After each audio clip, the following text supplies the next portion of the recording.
சொந்தங்கள் அனைவருக்கும் வணக்கங்க. இன்றைக்கி நாம் நம்மளுடைய சேனலில் என்னென்ன மாதிரியான சிறப்பான விஷயம்லாம் பார்க்க போகிறோம்னு பார்த்தீங்கன்னா, ராசி சக்கரத்தில் 11வது ராசியாக இருக்கக்கூடிய கும்பராசி அன்பு நேயர்கள் அனைவருக்குமே பிப்ரவரி மாதம் 1ஆம் தேதி மிகப்பெரிய பௌர்ணமியானது நடக்குது. இந்த பௌர்ணமிக்கு பிறகு இந்த கும்பராசியை சேர்ந்தவங்களுக்கு நிறைய விதமான நல்ல விஷயங்களும் நடக்க போகுது அப்படின்னு சொல்கிறாங்க. அந்த விஷயங்கள்லாம் என்ன, மேலும் நீங்கள் இந்த காலகட்டத்தில் என்ன மாதிரியான விஷயத்தில் ரொம்ப கவனமாக இருக்கணும், என்னென்ன விஷயங்கள்லாம் பரிகாரங்கள் மாதிரி உங்களுக்கு சொல்லியிருக்காங்க, என்னென்ன விஷயங்களில் நீங்கள் ரொம்ப ஜாக்கிரதையாக இருக்கணும், முக்கியமாக உங்களுக்கு இந்த பௌர்ணமிக்கு பிறகு பலன்கள் தரக்கூடிய விஷயங்கள் என்ன அப்படிங்கிறத பற்றி தான் நான் உங்ககிட்ட சொல்ல போகிறேன். அது மட்டும் இல்லாமல் உங்களுக்கு திருப்பதி ஏழுமலையான ரொம்ப பிடிக்கும் அப்படின்னா இந்த வீடியோக்கு ஒரு லைக் பண்ணிவிட்டு நம்மளுடைய கமெண்ட் பாக்ஸில் திருப்பதி ஏழுமலையானுக்கு போற்றி அப்படின்னு சொல்லி மறக்காமல் பதிவிடுங்க. இந்த சமயத்தில் நீங்கள் அவரை நினச்சி இப்படி ஒரு விஷயம் பண்ணும்போது கண்டிப்பாக நீங்கள் என்ன விஷயம்லாம் நடக்கணும்னு சொல்லி மனதார நினைக்கிறீங்களோ அந்த விஷயங்கள் அனைத்தையுமே அவர் நிச்சயமாக நடத்தி கொடுப்பாரு. ஸோ நம்பிக்கையோடு இந்த ஒரு விஷயத்த பண்ணி பாருங்கள்.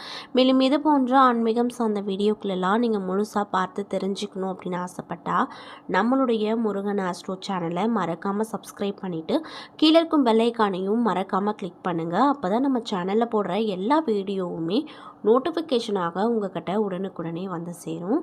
ஸோ இப்போ வாங்க நம்ம வீடியோக்குள்ளே போய் இந்த கும்பராசிக்காரங்களுக்கு என்ன விதமான விஷயங்கள்லாம் நடக்க போகுது அப்படிங்கிறத பற்றி தெளிவாக பார்த்து தெரிஞ்சுக்கலாம். கும்பராசிக்காரங்களை பொறுத்த வரைக்கும் சனி பகவான் ராசி அதிபதியாக இருக்கார். கும்பராசிக்காரங்க அளவு கடந்த பொறுமையும் நிதானமும் பெற்றிருக்கக்கூடிய நபர்களாகத்தான் மோஸ்ட்லி இருப்பாங்க. அது மட்டும் இல்லாமல் இவங்க ஓவியம் சிற்பம் போன்ற மிகுந்த பொறுமையாக செய்யக்கூடிய வேலைகளை விரும்பி செய்யக்கூடிய நபர்களாக இருப்பாங்க. ஆட்டோமொபைல் சாதனங்கள், கனரக இயந்திரங்கள் போன்றவற்றை பிரித்து போட்டு சரி செய்துவிட்டு மீண்டும் அசம்பிள் செஞ்சுருவாங்க. பெரிய நிறுவனங்களில் எலக்ட்ரிக்கல் வேலைகளில் சர்வசாதாரணமாக கையாளக்கூடிய நபர்களாகவும் இந்த கும்பராசிக்காரங்க இருப்பாங்க. கும்பராசி அப்படிங்கிறது சனியின் காரகத்துவம் பெற்ற ராசி அப்படிங்கிறதுனால உடையில் ஏற்படும் கரை அழுக்கு எல்லாம் ஏற்படுவதை பற்றி கவலையே படாமல் உழைப்பாங்க. இவங்க மிகப்பெரிய பலமே கடின உழைப்பு தான். எப்படியும் உழைத்து முன்னுக்கு வந்துடுவாங்க. ஆனால் எவ்வளவு உயரத்துக்கு போனாலுமே இவங்களுடைய மனசுக்குள்ளே ஒரு விதமான தாழ்வு மனப்பான்மை இருந்துகிட்டே தான் இருக்கும். அதை வெளியிலையும் காட்டிக்கொள்ள மாட்டாங்க அப்படின்னு சொல்லப்படுது. அது மட்டும் இல்லாமல் இவங்க சின்ன விஷயமா இருந்தாலும் ரொம்ப யோசித்து தான் பண்ணுவாங்க. பிளான் பண்ணி எந்த ஒரு விஷயமா இருந்தாலும் இறங்கவே மாட்டாங்க. தான் எப்படி எல்லாருக்கிட்டேயும் உண்மையாகவும் நேர்மையாகவும் இருக்கிறோமோ அதே அளவுக்கு மற்றவங்களும் நம்மக்கிட்ட இருக்கணும் அப்படின்னு ரொம்ப எதிர்பார்ப்பாங்க. ஆனால் இவங்கள சுற்றி இருக்கவங்க இவங்கள ஒரு பகடக்காயாக யூஸ் பண்ணிவிட்டு, அதாவது அவங்கவுங்க தேவைக்கேற்ப இந்த கும்பராசிக்காரங்களை பயன்படுத்திக்கிட்டு அதுக்கப்புறம் இவங்களை கழட்டி விட்டுருவாங்க. மேலும் இவங்க எதையும் செஞ்சாலுமே தீர ஆலோசித்து தான் செய்வாங்க. அப்படி செய்ய தொடங்கிட்டாங்க அப்படின்னா அந்த விஷயத்தில் வெற்றி மட்டும்தான் பார்ப்பாங்களாம். மேலும் இந்த கும்பராசிக்காரங்க தங்களுடைய வாழ்க்கையில் 31வது வயதிலிருந்து முன்னேற தொடங்குவாங்க. 40 வயதுக்கு மேலே வேகமாக முன்னேறி தங்களுடைய வாழ்க்கை இலக்கை 50 வயதுக்குள்ளே அடைஞ்சிருவாங்க. ஓய்வு பெற்ற பின்னர் இவங்க வாழக்கூடிய வாழ்க்கை அப்படிங்கிறது இவங்களுக்கு ரொம்பவே அமைதியாக இருக்கும். மேலும் இவங்க வணங்க வேண்டிய தெய்வம் யாருன்னு பார்த்தீங்கன்னா அய்யனாரப்பன், ஐயப்பன், அர்த்தநாரீஸ்வரர், ஆஞ்சநேயரை வழிபட்டா இவங்க வாழ்க்கையில் மேலும் சிறப்பான விஷயங்களை அடைய முடியும் அப்படின்னு சொல்லப்படுது. இப்படிப்பட்ட அன்பு உள்ளங்களுக்கு இந்த தை மாதம் எப்படி இருக்க போகுது, என்ன விதமான மாற்றத்தை தரப்போகுது, என்ன விஷயத்தில் நீங்கள் ரொம்ப ஜாக்கிரதையாக இருக்கணும், என்ன விஷயங்கள்லாம் பண்ணணும் பண்ணக்கூடாது அப்படிங்கிறத பற்றி தான் நான் இந்த பதிவில் உங்கள்கிட்ட ஷேர் பண்ணிக்க போகிறேன். இந்த பதிவில் சொல்லக்கூடிய எல்லா விஷயமும் கண்டிப்பாக உங்களுக்கு பயன் தரக்கூடிய விஷயமாக தான் இருக்க போகுது. ஸோ வீடியோவை ஸ்கிப் பண்ணாமல் தொடர்ச்சியாக பாருங்கள். அது மட்டும் இல்லாமல் இது போன்ற ஆன்மீகம் சார்ந்த வீடியோக்கள் எல்லாம் நீங்கள் முழுசாக பார்த்து தெரிஞ்சுக்கணும் அப்படின்னு ஆசைப்பட்டேன்.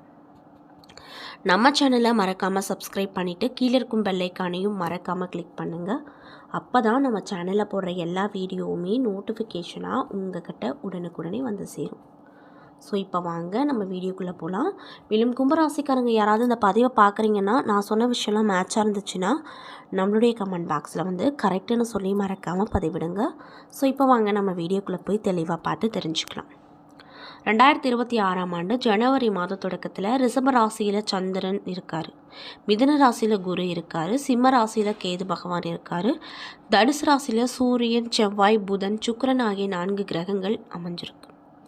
கும்பத்தில் ராகுவும் மீனத்தில் சனி பகவானும் இருக்காங்க. இந்த கிரகங்களின் அடிப்படையில் இந்த கும்பராசிக்காரங்களுக்கு இந்த தை மாதத்தில் என்ன மாதிரியான பலன்கள்லாம் கிடைக்க போகுது அப்படிங்கிறத பற்றி பார்க்கலாம்.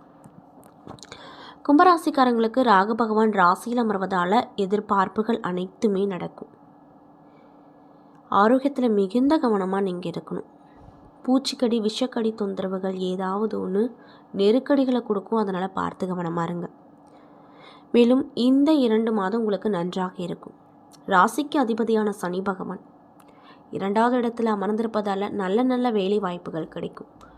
குரு வீட்டில் சனி பகவான் அமர்ந்திருப்பதால் வேலையில் வருமானம் இரட்டிப்பாகும். சில நேரத்தில் கோபம் ஏற்பட்டாலுமே பல நேரத்தில் நல்ல குணத்தோடு இருப்பீங்க. 2ல் சனி இருப்பதால் வீட்டு வேலைக்கு ஆட்கள் கிடைப்பாங்க. தெய்வீக அனுகிரகத்தால் உங்களுக்கு நிறைய விதமான நல்ல மாற்றங்கள் கண்டிப்பாக அந்த தை மாதத்தில் கிடைக்கும். பேச்சால் மதிப்பு மரியாதையும் அதிகரிக்கும். இன்னும் சிலருக்கு நேரம் நல்ல வருமானம் அதிகரிக்கும். படிக்கும் மாணவர்களுக்கு நல்ல முன்னேற்றங்கள் கிடைக்க போகுது. நெகட்டிவான பேச்சுகளை பேசுவது தவிர்த்து கொள்வது இந்த காலகட்டத்தை பொறுத்த வரைக்கும் உங்களுக்கு நல்ல ஒரு விஷயமா பார்க்கப்படுதுங்க. எந்த ஒரு விஷயத்தையும் யோசித்து பேசுவது நல்லது. உங்களுடைய இளைய சகோதரால் நன்மைகள் கிடைக்கும். பழைய சொத்து ஒன்றை விற்க யோகமும் லாபமும் கிடைக்கப்பெற்று ரொம்பவே மகிழ்ச்சிகரமாக இருப்பீங்க.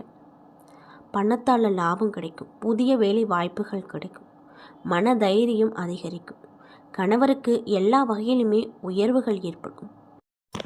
அது மட்டும் இல்லாமல் குரு பகவான் பார்ப்பதால் பொருளாதார உயர்வு ஏற்பட போகுது. கௌரவமும் உங்களுக்கு இந்த காலகட்டத்தில் அதிகமாக உயரப்போகுது. சுக்கிர பகவான் 11ல் இருப்பதால் வீட்டை அலங்கரிப்பீங்க. வீட்டு உபயோகப் பொருட்களை வாங்குவீங்க. அதனால் செலவுகளும் உங்களுக்கு அதிகமாக இருக்கும். வாகனத்தில் சிறிய செலவுகள் வரும். பிள்ளைகளுக்கு பெரிய வளர்ச்சிகள் கிடைக்கும். பிள்ளைகளுடைய கல்வி தொடர்பான விஷயங்களில் ஏற்றம் உண்டாகும். பிள்ளைகளின் திருமணம் கூடி வரும். செய்தொழிலில் பெரிய விரக்தி ஏற்படுங்க. மேலும் அலுவலகத்தில் நல்ல பதவிகள் கிடைக்க போகுது. மன மகிழ்ச்சியோடு இருக்கும் காலகட்டமாக உங்களுக்கு இந்த காலகட்டம் இருக்க போகுது.